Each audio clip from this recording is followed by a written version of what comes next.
Рәфис Ганиевның Киекле авыл җирлеге башлыгы булып эшли башлауына 3 еллап кына булса да, авылларның социаль йөзен яхшы якка үзгәртүдә куйган хезмәтләре күзгә күренерлек.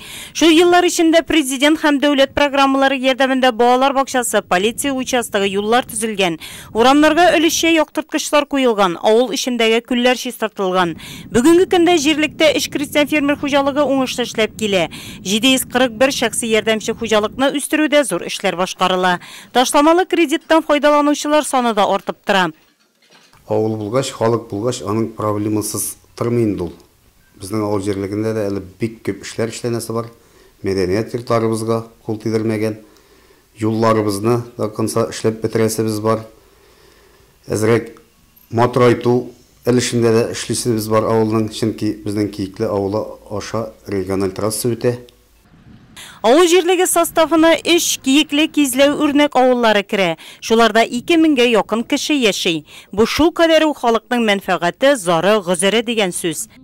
Бүгенге көндә авылда төрле йортларда нинди генә проблема, авыр хәлләр булса да, шатлыклы вакыйгалар булса да, авыл җитәкчелеге безнең белән бергә, без аларга үзебезнең төрле йомышларыбыз белән мөрәҗәгать итәбез һәм алар һәрберсен канәгатьләндереп, авыл халкы белән дустана мөнәсәбәттә яшиләр, без аларга бик рәхмәтле. Һәр авыл урамнарында чисталык, атна сайын әмәләр үткәреп, урамнарны чүптән арындырып торалар биредә. Халык үзара салым программасында да актив катнаша. Соңгы вакытта менә үзара салым җыю мәсьәләсе күтәрелде һәм уңышлы гына бара. Шушы үзара салым акчаларына зиратлар карала, юллар төзелә.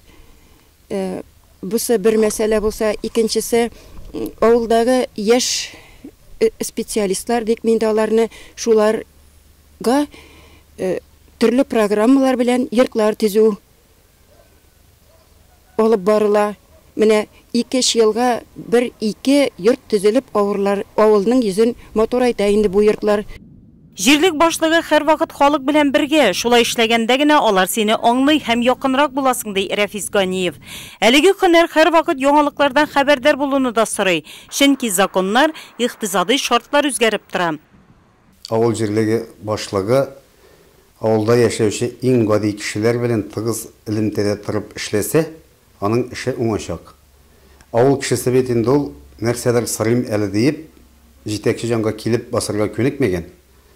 Әгәр авыл җирлеге башлыгы авыл буйлап урамнарны әйләнеп чыкса, халыкның проблемасын да күрә, халыкның гызырын да тыңлый һәм шуны вакытында чишәргә дә тырыша. Бүген көндә җирлекнең самый байлыгы инде ул аның яшәүче халкы һәм шул яшәүче халык белән тыгыз элемтәдә бер-берне аңлап эшләсә, уңышлы нәтиҗәсе шунда була дип уйлыйм. Алда планнар әле зурдан, башкарасы эшләр байтак, үзара салым акчасына авыллар ишендәге юлларны төзекләндерәсе бар. Җирлек башлыгы Рәфис Ганиевның максаты халык белән бергәләп үзе яшәгән авылларның социаль йөзен матур, төзек итеп күрәсе килү.